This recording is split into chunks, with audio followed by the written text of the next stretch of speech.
Well, hello again. So today we're going to talk about my Mormon experience. I had quite the experience through my life with the Mormons on a couple of occasions.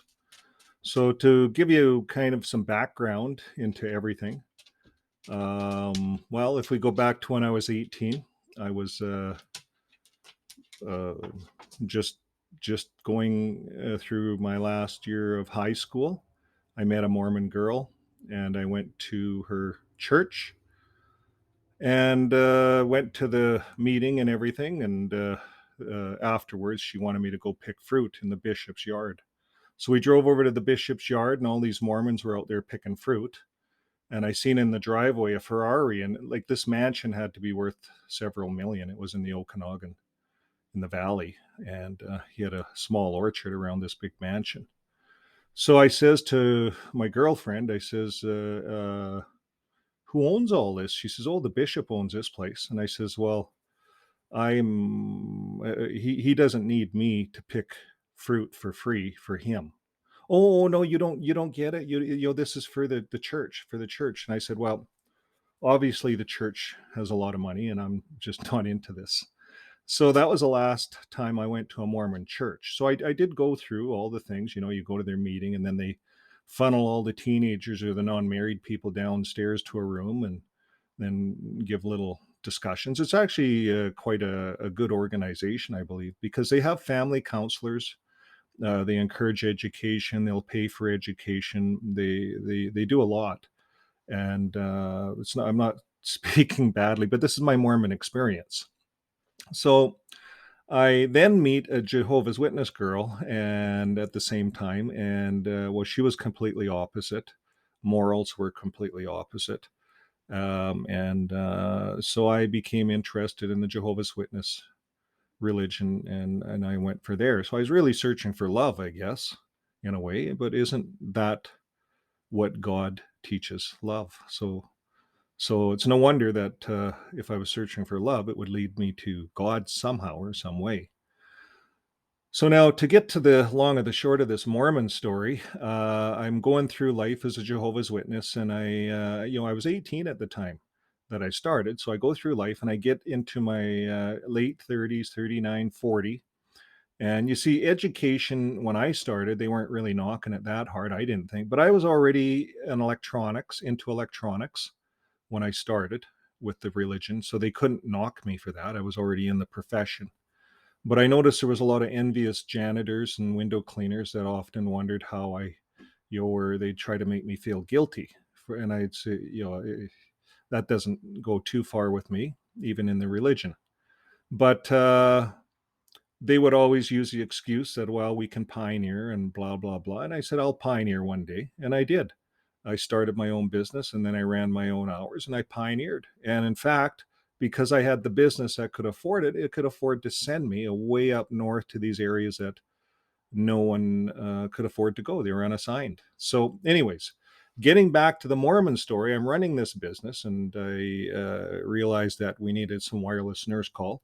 So I created a wireless nurse call system and put a patent on it, and so on and so forth. So through my creation, I hired this Mormon guy, and he was a very, very smart security alarm technician.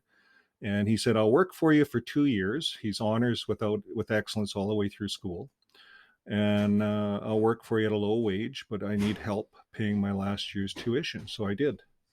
So I paid the last year's tuition, and he came to work for me. He worked for me part time for a couple of years, and I helped him each year with his tuitions, books or something, part of it, anyways. And so he came to work for me, and within a year or two, I made him manager. He was so smart, he was so talented.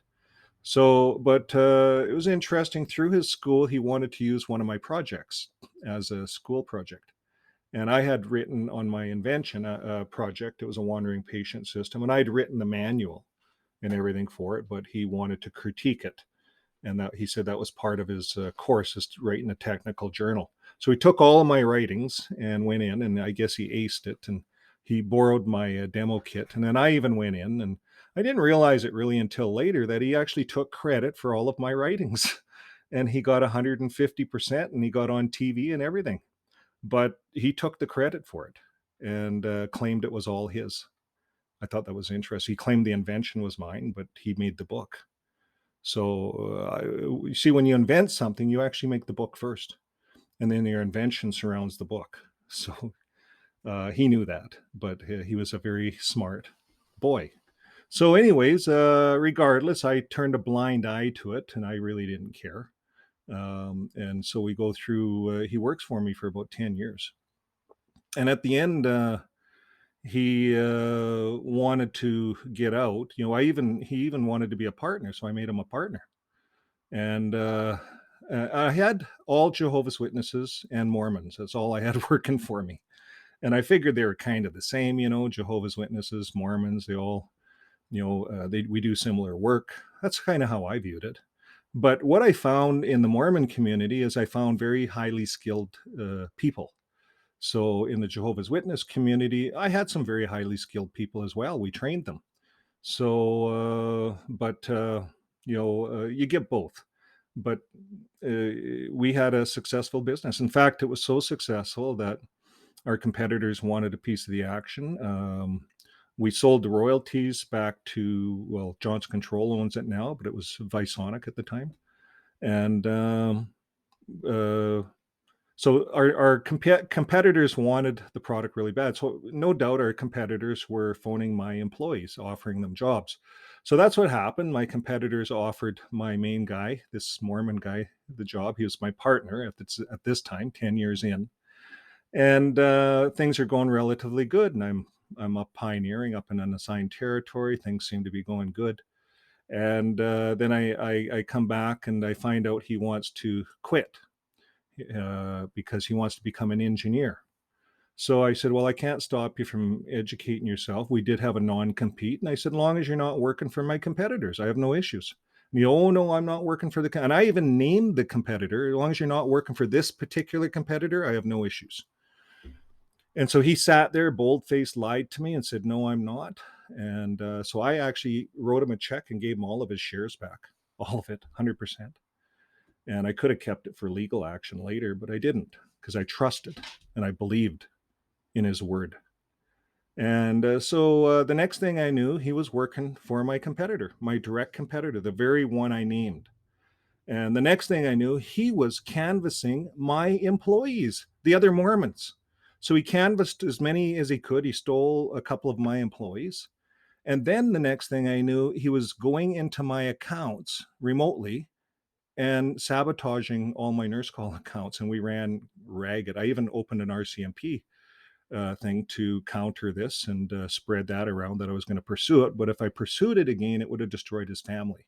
But he was smart. He used offshore servers and everything. And we were tracking IP addresses and such. But we just had to unplug all of our jobs from the internet because these guys got in and sabotaged them all. So I launched a lawsuit and that went on for a year. And then I had to sell the company. My ex-wife left. I left the Jehovah's Witness organization. It was in around 2012. That's when that all went down. And yeah, this Mormon. So guess who bought the company? Mormons. So, well, there was one other guy that's not a Mormon and he did the dealing with me, but it was Mormons. And it's almost like the Mormon that I had working for me, partner, went to work for my competitor, but set this all up for other Mormons to buy me out. And we sold out, the company, we sold out on 10 cents on the dollar because it was a fire sale. And that's what happened. I got sold out. So, at that time, I went through all my divorce, went through all that, and I just walked away from business, from everything. And it's like I stranded myself on a deserted island for the last 10 years, just running, I guess, just not wanting to deal with any of this stuff. So this is the very first time I've ever said anything publicly about my Mormon experience because I believe that I don't think the Mormons are all bad over this one guy. But the point in reference here is people. Let's talk about people and forget about religion. People of all sorts, they have choices. They can choose to be honorable, honor their signature when they sign a non compete, no matter how strong it is in court. You signed it. The Jehovah's Witness did honor their non-competes. My non-compete contract was weak legally, but the Mormon actually changed all of my non-compete contracts himself. He was a partner, so he had that authority, and he was running the technicians, and he changed all the non-compete contracts, and he made them all garbage, so that when he left and recruited all my technicians, the non-competes were all just junk. They were not done legally. But when you're a partner, you trust your partner. I didn't know I was being sabotaged and set up like a year or two in advance. Like there was a lot of thought that went into his departure and what he did and how he sabotaged the company completely. So a year went by, and the Mormon guy that bought the company comes up to me and says, "Did this guy talk to you?" And I know the Mormons have the same judicial things because this was a Mormon elder. This guy, he went and served his mission for 2 years in another country. He was a Mormon elder. And I had pride in that. I thought I had a really good guy. I did. It's like I had a Jehovah's Witness elder at the same time. I wrote about that in my book, and he was stealing gas. So it's just, elder or no elder, what I found in my experience is they're all the same. All people are the same. And if you're a person that chooses and looks for ways to screw your partner or screw your boss out of money, then that's just who you are, and God will deal with it. Like, so anyways, how does God deal? I walked away, sold my company for 10 cents in the dollar. The Mormons bought it. And the Mormon came up to me that bought me out and said, did so and so come and deal with you? And I said, no. Came up and said hi once, but that's it. Because I think in the Mormon church, you're an elder, you got obligations to clean up your act. But he was a liar, a complete liar, like a cunning liar, not to the point of a liar, but he went after all my employees, and he made a false contract so that my contracts wouldn't work. And he was successful. And then sabotaging my accounts remotely, like just the vindictiveness of what that Mormon did certainly has brought reproach to the Mormons from my eyes. But yet you've seen me on my channel speaking nicely about Mormons, that they do education. You see me speaking nicely about Jehovah's Witnesses because they do this, they do that. But Jehovah's Witnesses, for the most part, will honor their well, in some cases. I had one technician that wouldn't, and he started his own business after working one of my jobs, and then he started his own business off of that. A Jehovah's Witness who signed a contract and who's now an elder. But there's lots of experiences, but that's my Mormon experience. Do I think that the whole Mormon organization is bad? No, I had some good Mormons. I had one Mormon. I should say I had one really good Mormon. I'd like to name his name, but I can't name names.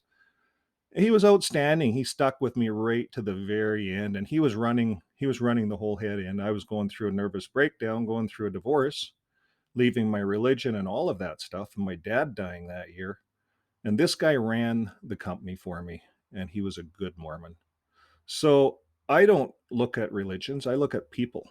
And I think some people make bad choices. And Jesus says you reap what you sow. So what happened? Well, the bad Mormon that made the bad choices and was not honorable.